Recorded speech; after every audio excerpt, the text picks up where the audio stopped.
Assalamualaikum warahmatullahi wabarakatuh. Halo Sobat Bio, di mana saja kalian berada. Mudah-mudahan kalian sehat walafiat, tidak kurang suatu apapun. Mudah-mudahan juga kalian dapat mengerjakan penilaian akhir semesternya dengan baik dan benar, dan hasilnya juga bagus ya.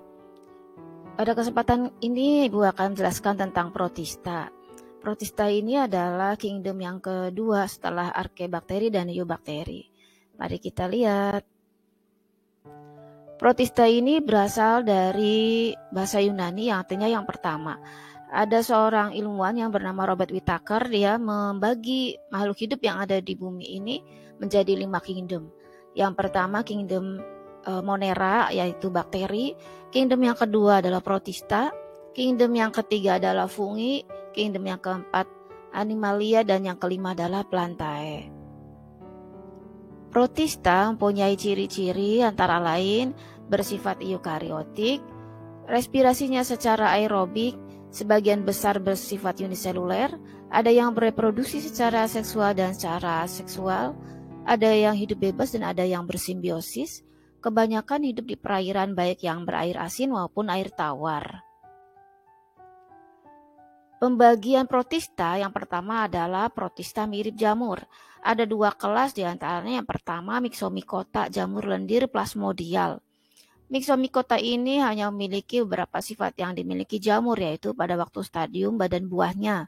Struktur Myxomicota disebut plasmodium. Plasmodium ini bergerak dengan gerakan amoeboid di atas substrat, dapat mencerna mikroorganisme serta partikel-partikel bahan organik yang membusuk dalam selnya. Nah, ini contoh-contoh dari Myxomicota. Berikutnya adalah kelas yang kedua, Oomycota. Oomycota ini memiliki banyak kemiripan dengan jamur, diantaranya miseliumnya ya, yang tumbuh di atas materi organik. Nah, ini seperti ini. Ciri khasnya adalah seperti kapas ya kalau jamur itu. Bersifat heterotrofik dan hifanya memiliki dinding sel yang mengandung selulosa dan tidak mempunyai septa atau senositik. Protista yang kedua adalah protista mirip tumbuhan, yaitu alga, dengan klasifikasinya sebagai berikut. Yang pertama adalah alga coklat atau Phaeophyta. Nah, ini contohnya adalah sargassum ya. Tuh, lihat pigmennya juga pigmen coklat.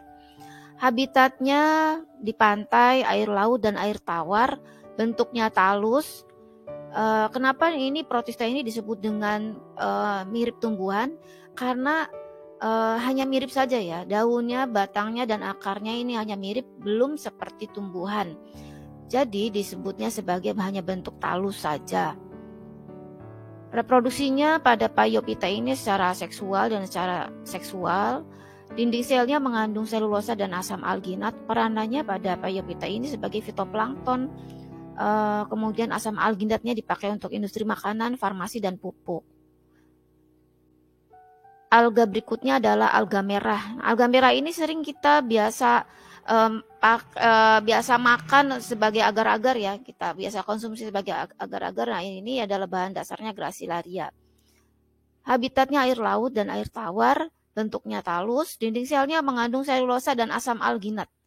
Reproduksinya baik secara aseksual maupun seksual ya. Dengan seksualnya mana dan silan. Peranannya sebagai bahan agar-agar dan sup. Nah, itu ya. Alga berikutnya adalah alga keemasan atau Chrysophyta. Nah, ini contohnya pada Chrysophyta adalah Navicula, Pinularia, dan Sinura.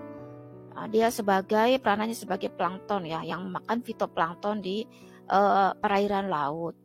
Habitatnya, bentuknya, dan reproduksinya hampir sama. Alga yang berikutnya yang keempat adalah diatom atau Bacillariophyta. Ini sama saja dengan alga keemasan. Habitatnya air laut dan air tawar. Bentuknya talus. Reproduksinya seksualnya dengan pembelahan epiteka dan hipoteka. Ini yang membedakan dengan yang lain ya, dengan alga yang lain. Epiteka dan hipoteka ini adalah seperti kotak dengan tutupnya ya. Pada reproduksi secara seksualnya. Pada seksualnya persatuan antara sel sperma dan ovum.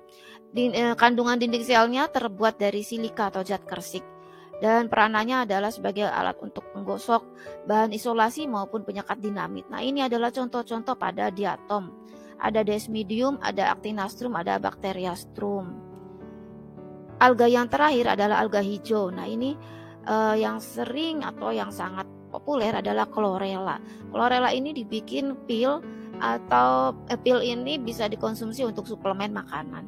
Ya, dia peranannya sebagai fitoplankton. Kemudian kandungan selulernya, kandungan dinding selnya adalah selulosa. Nah,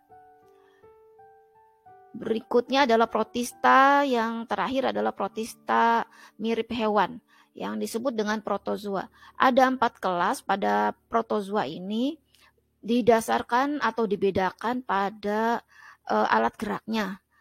Yang pertama adalah kelas Flagellata. Alat geraknya berupa flagel. Nah, ini kelihatan ya di paling atasnya ada flagel. Kemudian Rhizopoda. Rhizopoda ini contohnya adalah amuba. Kakinya adalah Pseudopodia atau kaki semu. Nah, ini. Terus yang ketiga adalah Ciliata. Ciliata ini bergeraknya atau alat geraknya dengan silia-silia yang ada di seluruh tubuhnya. Contohnya adalah Paramecium. Paramecium ini atau protozoa ini ada secara pada Dinas Kesehatan ini dijadikan sebagai indikator apakah air yang kita gunakan ini bisa dipakai untuk MCK ya. Kalau air yang kita gunakan untuk MCK ini mengandung protozoa, ada amuba atau ada paramecium, maka itu tidak layak untuk digunakan MCK, mandi, cuci, dan kakus. Yang keempat adalah sporozoa. Sporozoa ini adalah kelas yang tidak mempunyai alat gerak. Contohnya adalah Plasmodium. Ini adalah penyebab penyakit pada malaria. Ya.